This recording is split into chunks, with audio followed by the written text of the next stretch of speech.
My grandparents tried to get out of Germany since Hitler came to power.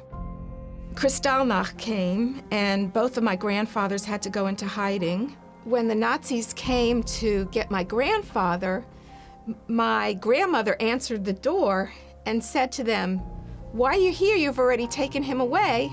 And they believed her, and so my grandfather was safe. Both my mother and my father's family left Germany on August 28th, 1939. My parents were agnostics, and we didn't talk about God, but we were very involved in synagogue life. I went to Hebrew school. I was a member of an Israeli dance troupe, president of my youth group. I went to Jewish summer camp. I never had a bat mitzvah because back in those days they weren't available for women yet. I fit in more with German Jews than I did with Americans. I went to Jewish summer camp every summer. It was called the Joseph Eisner Camp Institute for Living Judaism in the heart of the Berkshire Mountains.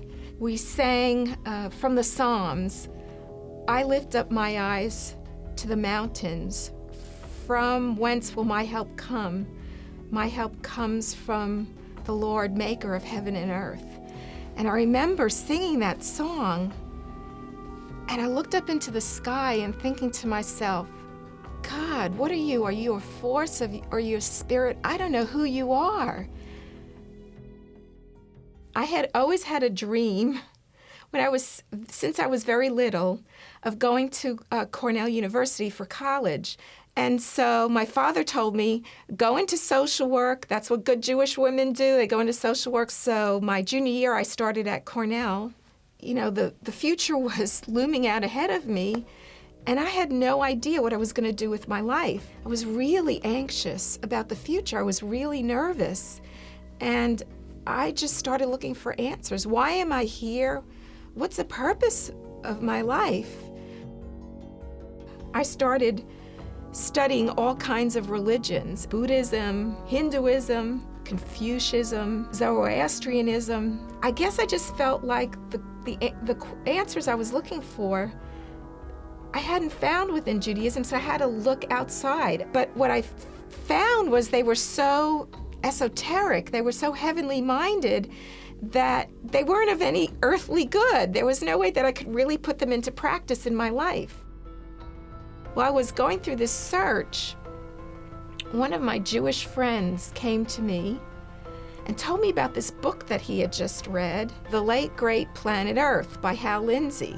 I finally went to the bookstore on campus and I got the book.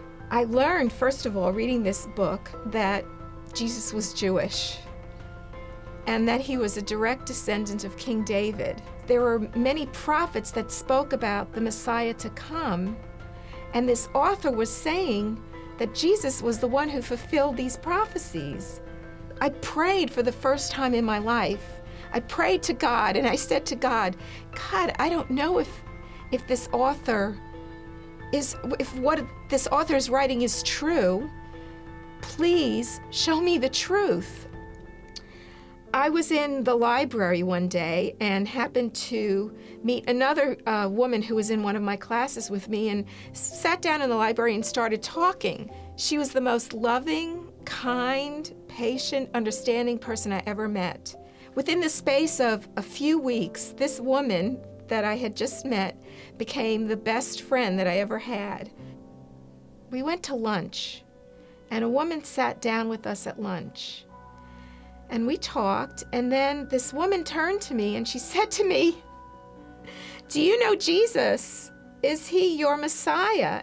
I looked at her and I looked at my friend, and my friend had this expression on her face that said to me that she was agreeing with what this woman was saying.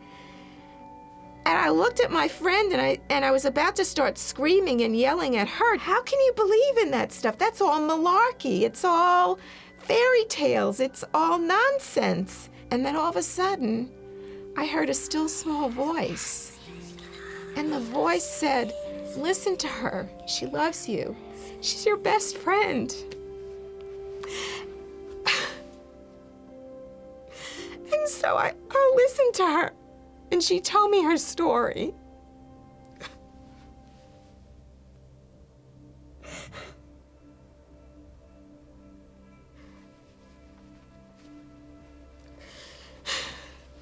because of the love that I experienced from this woman, I just knew that what she was talking about was the truth. And so at that luncheon table with hundreds of people around us, I just prayed a very simple prayer. And I invited Jesus to come into my life. All of my fears about the future just completely vanished. I was just filled with it. It was like I was enveloped in a cloud of peace. It was like there was this dome of peace that just came over me. I was a member of the Cornell Choir, and we had been scheduled to sing the night when I accepted Jesus as my Messiah. And the concert that we gave was Handel's Messiah.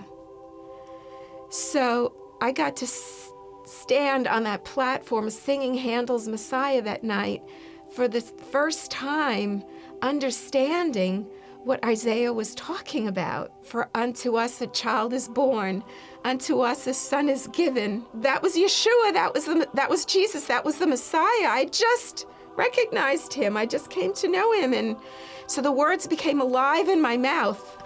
I was looking for purpose and meaning in my life. Why was I created? What was the purpose of life? Why was I here? And through Jesus, God answered all those questions for me. I realized that I was created to have a relationship with God, and that God loves me and he wants to be in a relationship with me, and he wants that relationship to go on forever and ever and ever.